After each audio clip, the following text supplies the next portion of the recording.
Atakuwa akitimiza yake na anatimisha ndoto ya kitaifa ya Kenya wakiwa na President Kenyatta kuweka Kenya pamoja.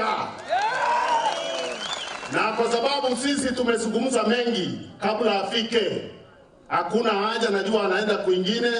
Nataka tu ajue hapa tuko na viongozi wa chama wengi wameketi nyuma hapa. Tuko na mzee ambaye ameweka chama pamoja kwa miaka mingi, ambaye ni Secretary General wa chama, Mzee John Anunda. Sijui alikuja kule pia kupokea baba, nafikiri ako jiani hapo. Pia tuko na Bwana Kamau ambaye ni chairman na maofisho wale wengine. Pia tuko na Bwana Nderito Muredi, gavana wa Laikipia. Sinamjua sana, anafanyia kazi huko kwa Azimio. Wale wageni wengine mashuhuri nitampa nafasi baba mwenyewe awa introduce hapa. Kwa hivyo bila kuchukua muda mwingi, nataka tusimame zote kwa ishara ya kuonyesha tuko na baba. Wangapi wanasema baba tosha? Wangapi wanasema baba tosha? Wangapi wanasema baba tosha? Karibu baba, tukamsema na wimbo ya chama. Ile wimbo ya chama.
Asanteni sana.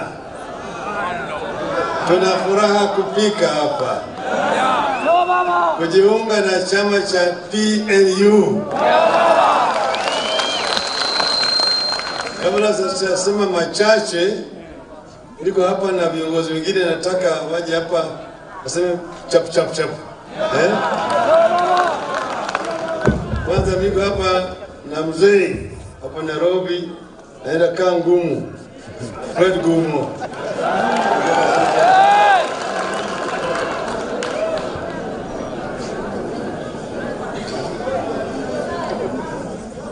Nafikiri nyinyi wote mnanijua. Sisi tumefurahi sana. Na mnajua sisi na PNU tumekuwa kitu moja tangu zamani. Haona mna gani? Na tumefurahi tena tukuungana pamoja, tuelekeshe mambo yetu mbele mpaka baba asikilie tena. Asanteni sana. Wengine tuko hapa na profesa kutoka huko upande ya UK, United Kisumu. Haya, mimi nimekuja kutoka Kisumu Europe, kama sio? Nimekuja mapema kama Yohana Batiso kuhakikisha kwamba njia ya baba ni sawa sawa. Sawa sawa. Nilipokati hapa leo niliona kwamba watu wa PNU wako katika azimio la umoja. Sawa sawa. Azimio. Yote yawezekana nyinyi. Azimio. Azimio. Lazima tuendeni mbele hivyo hivyo ili Wakenya wote wawe pamoja. Kwa sababu wahenga wanasema ya kwamba umoja ni nini? Utengano ni nini? Hatutaki udhaifu. Tukae pamoja kama Wakenya, kuhakikisha ya kwamba Uhuru Muigai Kenyatta kama president leo, kesho tutakuwa na Raila Amolo Odinga. Azimio. Asanteni sana. Baba! Baba! Baba!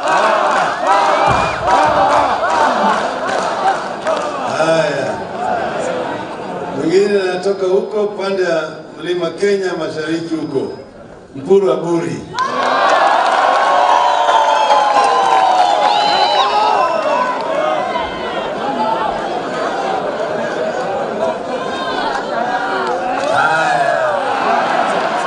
Ndio baba. Ndio baba. Baba amerudi tena. Yangu ni kidogo sana. Number 1, nasema asante kwa Mheshimiwa Uhuru Muigai Kenyatta kwa kumappoint Munya akiwa CS wa Agriculture na Cooperative. Kwa sababu haijawahi kuonekana katika nchi yetu ya Kenya. Wengi wameingia kwa ile nyumba ya kilimo, wameumiza kila kitu. Miraa iliumia, majani iliumia, kahawa iliumia, pareto iliumia, miwa iliumia, coconut iliumia, kila kitu iliumia.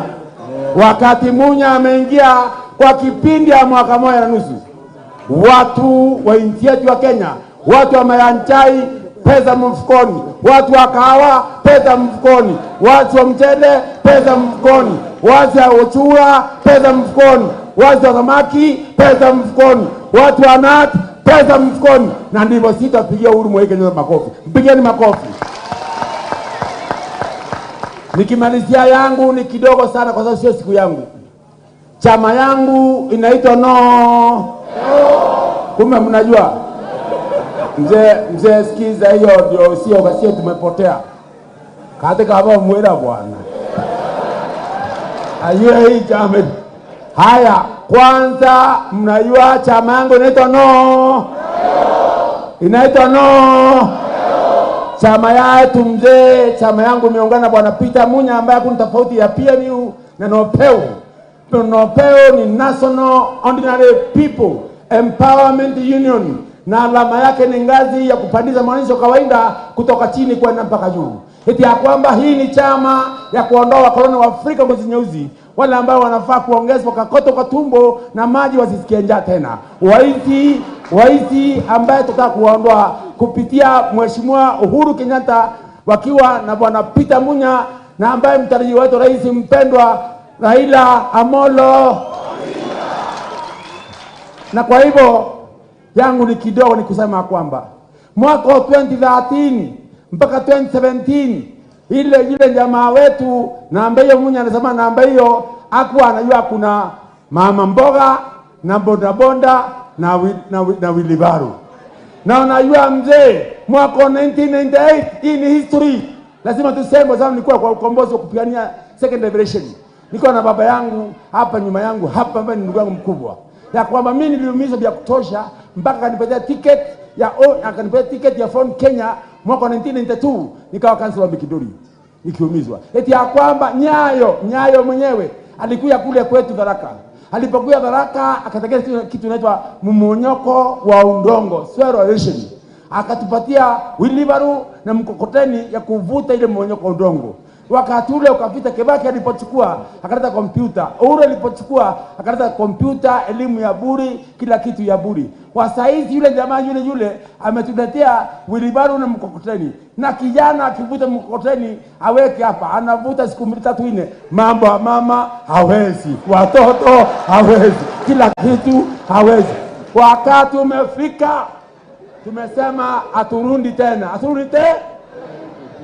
Na kwa hayo machache kwa sababu ya masaa, nasema kwamba saizi alisema atatengeza serikali na mama mboga, serikali atatengeza na bonda na wilibaru. Saizi inaonekana mama mboga ni Musalia Mudavadi ni mkono namba 1, wilibaru ni yule anaitwa Watangula aliyoiba nyumba yetu kule Japan.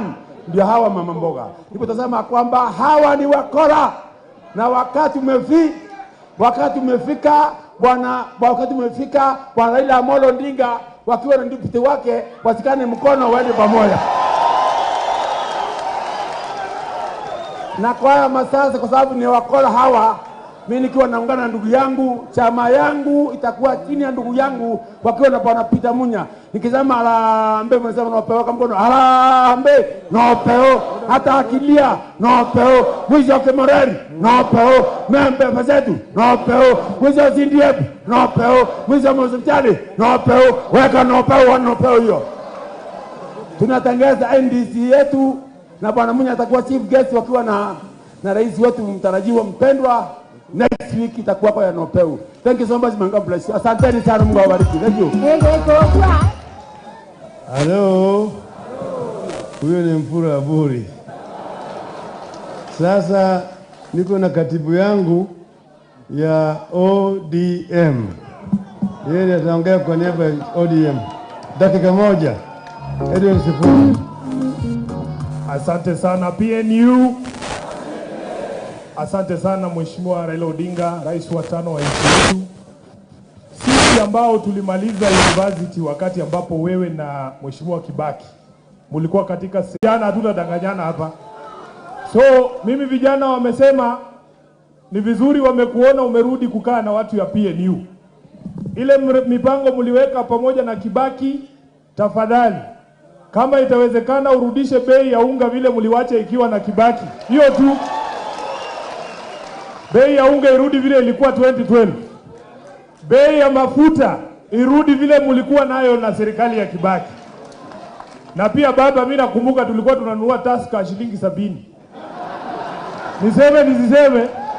Niseme nisiseme? Vijana wanasema baba ukate bei ya maji irudi vile ilikuwa wakati ya Kibaki. Yeye alikuwa anapiga white cap yake, si ndio? Urudishe bei ya Tusker irudi 70 shillings. Asante sana wana PNU, tunawaheshimu.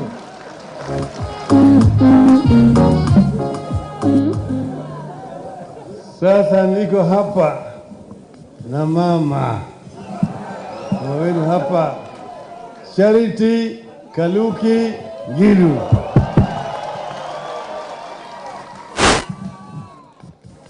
Asante sana. Baba, President of the Republic of Kenya.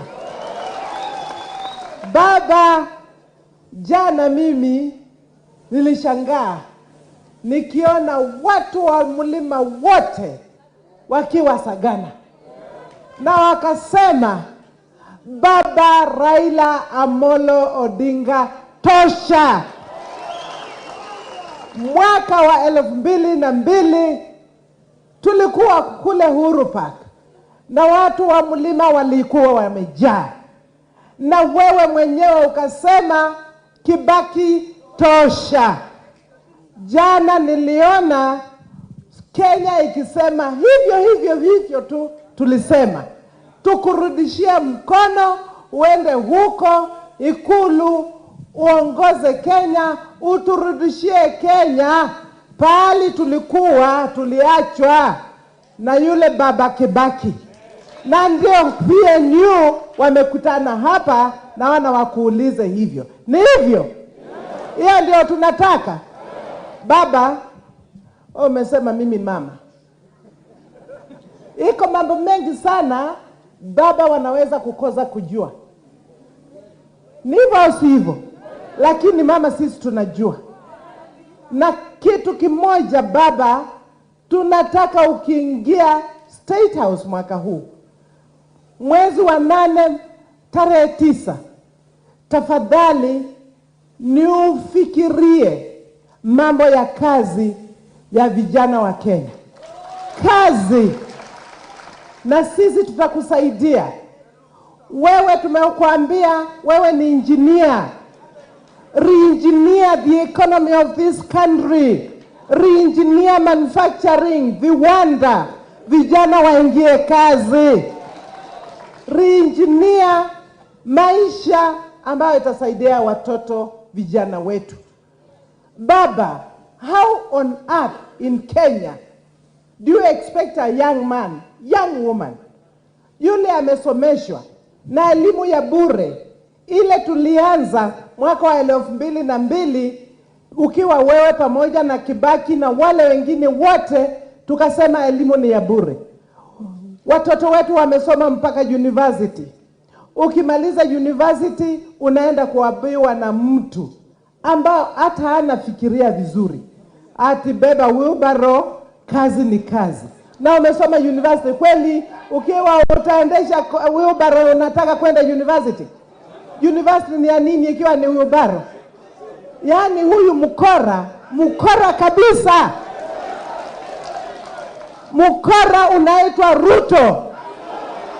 Na msiende mkisema huyu, taja jina tunamjua.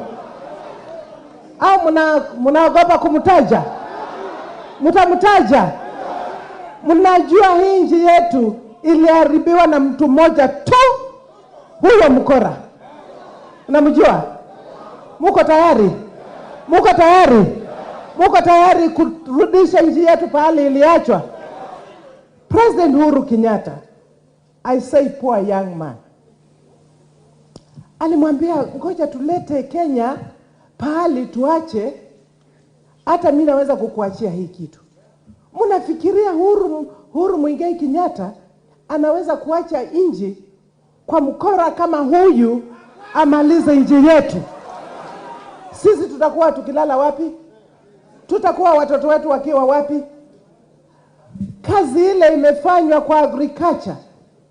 Majani chai sasa iko na pesa, na yeye alikuwa minister wa agriculture. Yeye sasa saa hii kahawa iko na pesa, mchele iko na pesa, maziwa iko na pesa, na hiyo pesa yote alikuwa ye mwenyewe akileta hii vitu yote kutoka nje ili aweke pesa kwa mfuko yake. Ndio mnaona anatembea na pesa kila pahali, kwa sababu wakulima wetu walikuwa wameishia. Can we continue with that kind of life? Kweli tunaweza? Ndio tunasema hatuwezi kubahatisha. Hatuwezi kubahatisha. This is not a joking matter that we can think tubahatishe.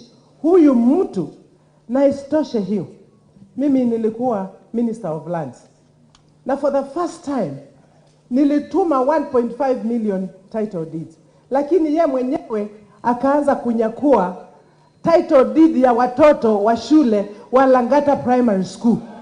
Akaweka fence, akaleta askari kupiga watoto ambao hata hawana pahali ya kulala. Na sasa anasema niyo mimi mama watoto niko wapi? Atabadilisha nchi yetu. Jameni, this is the time. We have an opportunity. We have a chance. We can do it. Inawezekana na tutaifanya. Muko tayari? Muko tayari? Mkitoka hapa na msiongee kama mnaangalia nyuma ni nani ananisikia. Hapana, ongea kabisa. Tarehe 9 tuko tayari. Baba utakuwa State House, lakini angalia mambo ya jobs, angalia mambo ya wakulima, angalia mambo ya kila mtu ambaye anataka kufanya biashara yake. Baba, nimekumbushwa 6,000 shillings ile umesema utapatia watu wale ambao hawana kazi. 6,000 shillings ianze kuingia mwezi wa 9, kwa sababu wewe utakuwa rais wa Kenya. Hiyo ni mmekubali? Jumpstart, jumpstart. Na mimi rais wa 5 nakwambia vile naweza kusaidia. Kitu hii tumeanza viwanda ya kutengeneza nguo, kutengeneza viatu. Hiyo nitasaidiana na huyu chairman wetu wa board, kwa sababu yeye anajua mambo ya kutengeneza vitu. Tuache kuleta vitu kutoka China. Na ya mwisho, na nilikutana na contractor moja alisema hata kazi zile dogo zimeanza hapa Kenya kupatiwa Chinese. Tafadhali contractors wetu wapewe kazi. Contractors wetu wapewe kazi na wapewe skills na equipment so that we can build our nation. Otherwise, congratulations PNU, Mheshimiwa Wamunya, well done kwa kuweka hii chama chetu kupeleka mbele Kenya. Na sasa pia mimi huko tulikuwa hapa wiki iliyopita na tukasema Baba Raila Amolo Odinga tosha. Na nyinyi mnasema pia? Nionyeshe mkono nijue vile tunaenda pamoja kila mtu. Asante sana. Mkinipatia nafasi sasa nimuite mheshimiwa yule atakuwa the 5th President of the Republic of Kenya, Mheshimiwa Raila Amolo Odinga. Simameni sisi sote. Okay, asante sana.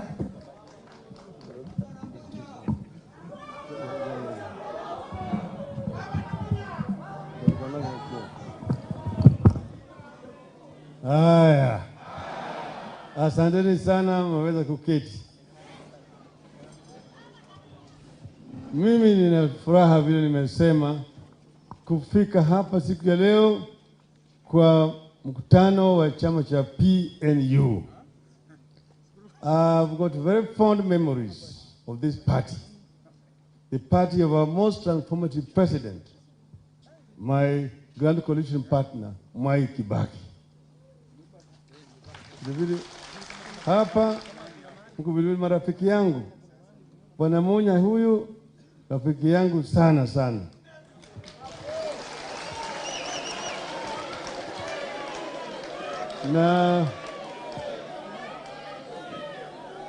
Na yule ambaye sasa amekuja ngambo hii ingine kwangu, Nderitu Muridhi, huyu ndio the chairman ya Raila Odinga Presidential Campaign Secretariat.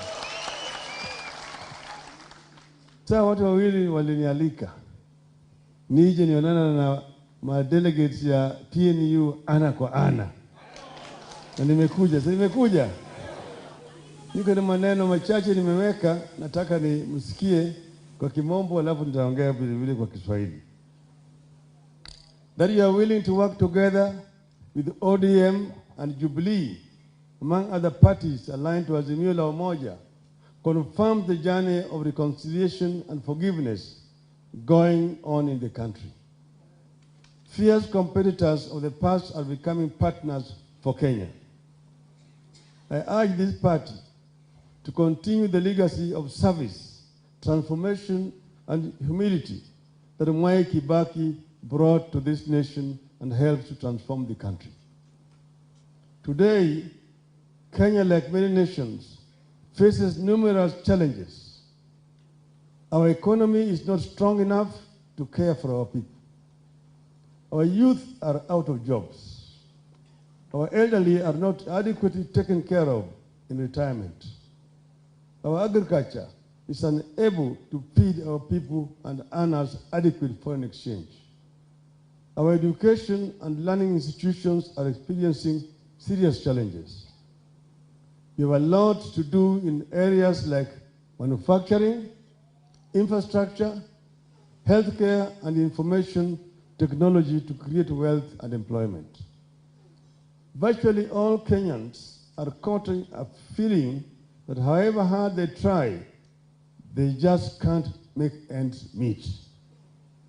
There can be no denying that the country needs massive efforts to protect and promote the small-scale businesses from their unfair competition, particularly from foreigners. These challenges can be overcome. We have overcome them before. We can overcome them today. The country is ripe for the third and final liberation. As you all know, our first liberation finished colonialism and brought Uhuru. And as you also know, the former leader Mwai Kibaki was in that independence struggle. The second liberation brought us a new and progressive constitution. Mwai Kibaki was in that too. The third liberation, and last one, that we all agree needs to happen, must bring tangible economic prosperity to our people with a clear pathway for upward social mobility. So the third liberation is economic liberation of our country, and must be youth-driven. Like the first two liberations, the third liberation will require unity of purpose and clarity of direction. That is the vision of Azimio la Umoja. We are determined to create the political and ideological unity that we require to confront the problems afflicting our people. Our plan includes rolling out an all-out war on poverty and unemployment in Kenya, tackling healthcare challenges through more hospitals, more well-paid and motivated health workers, and health insurance, We plan to create a broadly shared and widely supported vision on education for our children, with more schools, more trained and well-paid, motivated teachers, and focused learners. We have plans for a broadly shared vision to help each and every Kenyan citizen fulfill their basic hopes. Hopes for a fair chance for upward mobility, a full-time job on full-time pay, decent homes, good schools for children, with good teachers, and security when faced with sickness or unemployment or old age. We have plans for a fair deal, particularly for our vulnerable citizens like single mothers, widows, the disabled, and the elderly. The Messiah came on earth and left over 2,000 years ago. For the Muslims, it was 600 years later. There's no Messiah here in Kenya or anywhere else on earth. No single man or woman can claim to be able to single-handedly fix the many problems facing this nation. We have to do it together. We believe that to address the problems afflicting our people in a sustainable manner, we must meticulously cultivate an inclusive political establishment and use it to pursue our aspirations, confront our nightmares, and denounce our prejudices. I am keen that we join hands one more time and to complete this work that we started. Let us avoid people touting solutions that have never worked anywhere. We know how we transformed this country with President Mwai Kibaki as president, Raila Odinga as prime minister, and Uhuru Kenyatta as deputy prime minister and minister for finance. Let us come together and do it again. Let us avoid people who have failed us before because they will fail us again. When the National Rainbow Coalition took over in 2003, our economy was growing at 0%. Donors had cut funding to Kenya. Corruption was our best performing industry. Now, some of the people who handed to Kibaki an economy running at 0% in 2003 are now lecturing us on how badly our economy is doing and how good they can be in fixing it.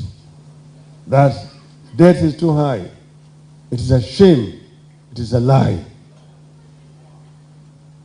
All the Kenya Kwanza principles were in or were associated with the government that in 2003 handed over to Kenyans an economy that was stuck at 0%, a dilapidated infrastructure, a collapsing education system, a dead health sector, and a horrible international image. They did not fix anything back then. They will not fix anything now or in the future. The grand unity in NAC helped us to fix the 0% economy they bequeathed us. Unity under the Grand Coalition helped us fix the economy that the post-election violence bequeathed us. My unity and handshake with President Uhuru Kenyatta in 2018 brought stability to our country. It gave the president space to work for Kenyans. It ended the era of blackmail, endless politicking, and threats he was being subjected to. The hostage takers fled when the handshake happened, and the country has been able to move forward. So when we say we have the will and the experience required to fix our country, the other side should listen, trust, and obey. Trust and obey, for there is no other way to be happy in each other, but to trust and obey.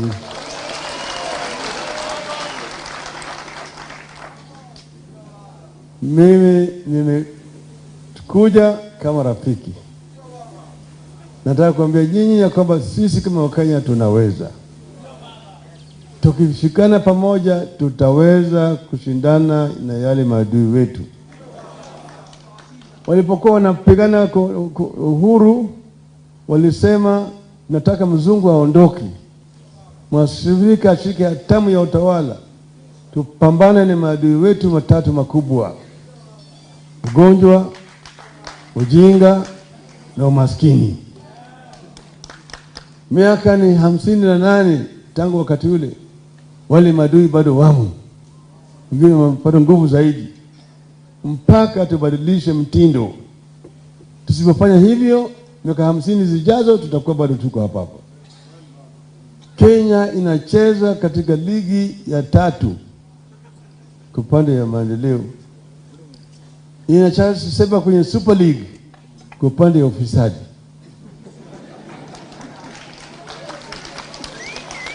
Tunataka tutoe Kenya kule kwa Super League ya ufisadi, tupeleke Kenya katika Super League ya maendeleo. Ndio tumesema haya maadui matatu tutamanyana nao.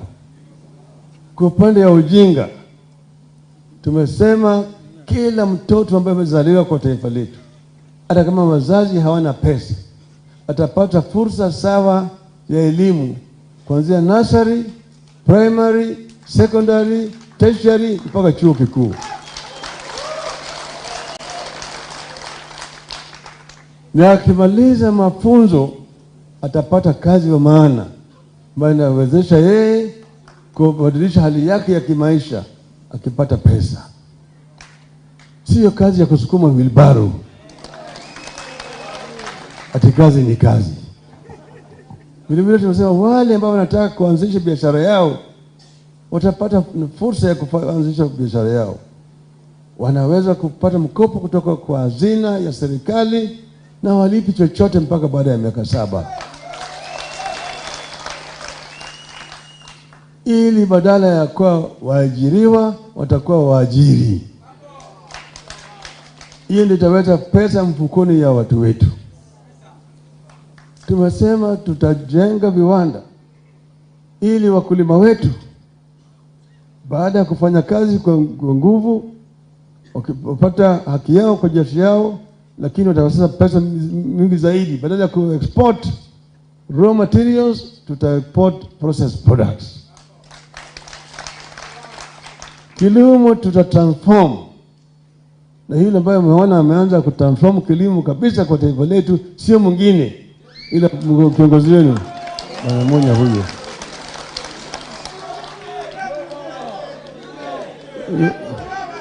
Monya si anajua ameonyesha bado hizo transformations zitaendelezwa.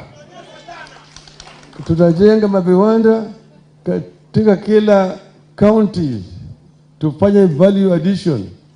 Hata zile za minerals zetu ambayo tuko nazo mingi zaidi, badala ku export mchanga, tuta export processed products katika taifa letu. Hiyo tutapata ajira mingi sana kwa vijana wetu wale ambao hawana kazi. Sio kazi ni kazi. Tumesema vile vile tunataka kuona kama wamama wetu wanasimama imara na wanafanya kazi kama wanaume. Hatutaki kuacha wamama nyuma. Ayo ni mwanamke tu, huyo mwanamke. Nani hana mama alizaliwa na baba yake peke yake? Nani hakuzaliwa na mama hapo? Iko. Kwa kazi ya uzazi, kazi ya mwanaume ni sekunde tu.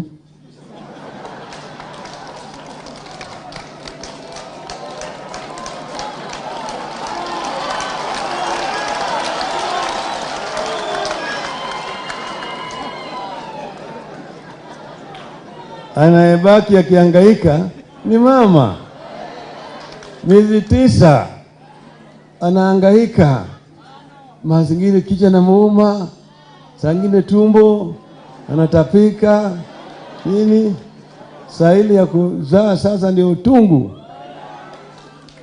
Lakini sasa baadaye kunyonyesha mtoto kama miezi zote mpaka mzee anaanza kudema, kisha kutembea, na baadaye anakuja kusema ati mwanamke tu. Mpumbavu huyo.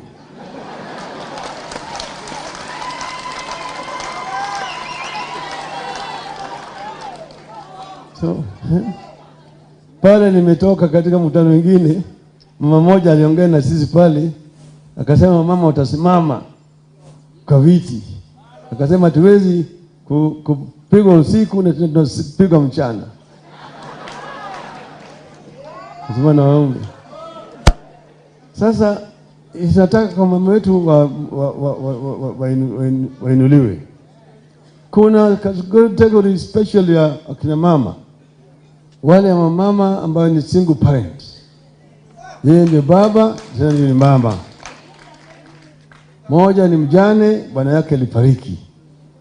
Mwingine aliolewa na wakatalakiana talaka, na baba na bwana ametoroka, amebaki na watoto.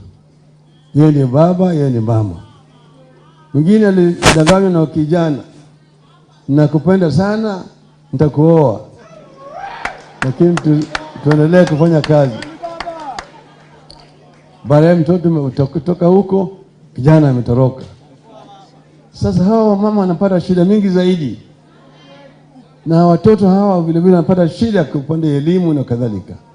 Hawa ni special category, tutawasaidia special.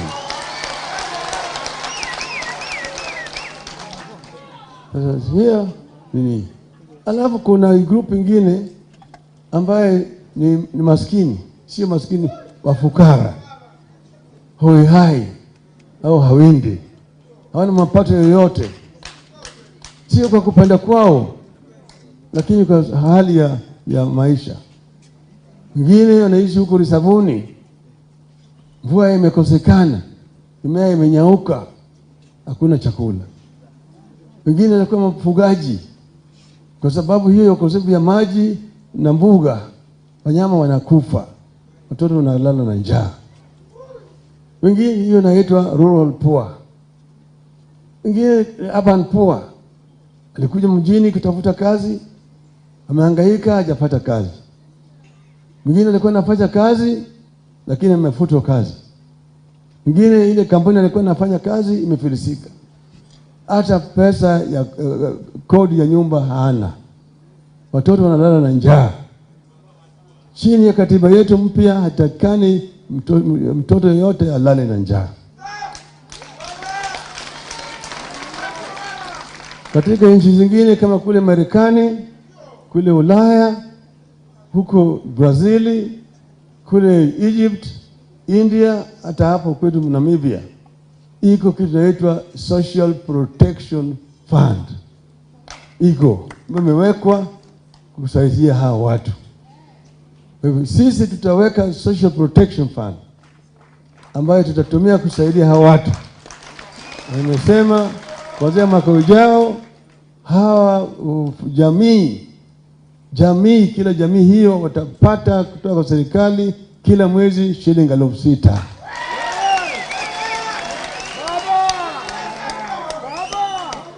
Wale tangatanga unasema ati baba anadanganya watu ati hakuna pesa. Mimi nasema mimi na Mwai Kibaki tumeendesha serikali pamoja kwa miaka 5 kama waziri mkuu. Mimi najua pale pesa iko. Uhuru alitangaza ati kila siku wanaiba bilioni 2. Sio? Mimi najua pale ambayo ile mianya ambayo wanapenyanga na kuingia kwa hazina zetu na kuiba pesa zetu. Sasa ile ambayo wanaingia imembamba kama sindano. Baada ya mwaka moja imefura kama kupe. Hao unajua anatoka kule na pesa amebeba kwa magunia.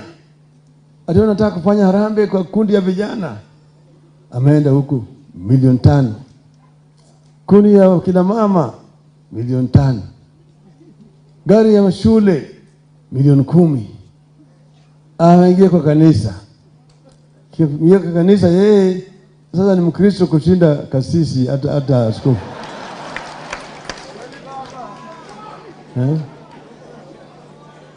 Fungulieni ile kitabu ya Nehemia 5 kifungu ya 2 imesema nini? Baadaye askofu hana gari ya askofu milioni 10. Kila mwezi jamaa utoa kwa mchango zaidi ya milioni 100,000. Mshahara yake ni milioni 2 peke yake. Hiyo ingine ametoa wapi? Ni pesa yenu ambayo ameiba, sio? Hawa ni wezi ambaye hatakikani mbele ya watu, ati wanakuja kuongea mbele ya watu ati ni viongozi. Bure kabisa, bure. Hawa watu tuko na mpango ya kuwaweka hao kando.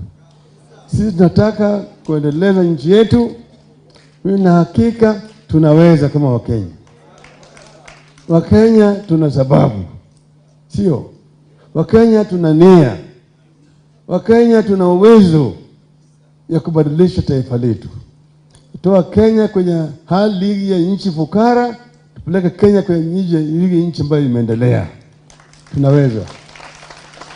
Tukifanya haya yote mabadiliko tunataka, Kenya itaendelea mbele. Na hiyo ndio maana ya azimio la umoja.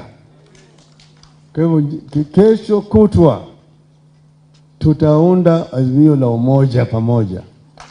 Nataka PNU hiyo kwenye mstari ya mbele.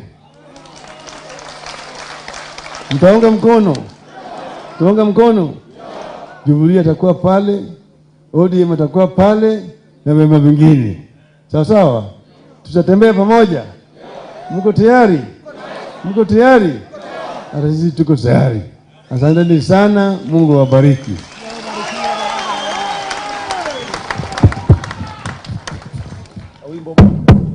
Haya DJ, tupe wimbo. Pia ni baba.